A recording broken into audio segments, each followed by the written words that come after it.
മനുഷ്യരിങ്ങനെ വല്ലാത്ത സങ്കടങ്ങളിലേക്കും മാനസികാഘാതങ്ങളിലേക്കും വിഷമങ്ങളിലേക്കൊക്കെ വളരെ പെട്ടെന്ന് പോയിക്കൊണ്ടിരിക്കുന്ന ഒരു കാലമാണ്. ചെറിയ ചെറിയ കാരണങ്ങളുടെ പേരിലൊക്കെ മാനസികാരോഗ്യം വല്ലാതെ പോറലേൽക്കപ്പെടുന്ന ഒരു കാലമാണ്. അവിടെ ഒരു ചങ്ങാതിക്ക് നല്ലൊരു മരുന്നാകാൻ കഴിയും. മനുഷ്യനാണ് ഏറ്റവും വലിയ ലഹരി. വിവാഹത്തെക്കുറിച്ച് പറയുന്ന പോലെ തന്നെ ഓരോ സൗഹൃദവും ദൈവനിശ്ചയമാണ്. പോറലേൽക്കാതെ കാത്തു സൂക്ഷിക്കണം. നമ്മുടെ ഒരു ഫോണ് താഴെ വീണിട്ട് അതിന് പോറലേറ്റാൽ നമ്മുടെ മനസ്സിൽ എന്തൊരു വേദനയാണ്. എത്ര പെട്ടെന്നാണ് അത് പരിഹരിക്കാനുള്ള മാർഗങ്ങൾ നമ്മൾ കണ്ടെത്തുന്നത് അല്ലേ? സൗഹൃദങ്ങളിൽ, ബന്ധങ്ങളിൽ പോറലേൽക്കാതെ കാത്തു സൂക്ഷിക്കണം.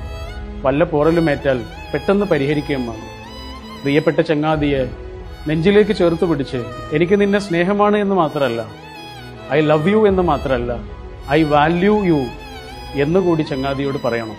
അവനെ അല്ലെങ്കിൽ അവളെ അത്രമേൽ വില കൽപ്പിക്കുന്നു. ആ സാന്നിധ്യം അത്രമേൽ പ്രിയപ്പെട്ടതാണ്.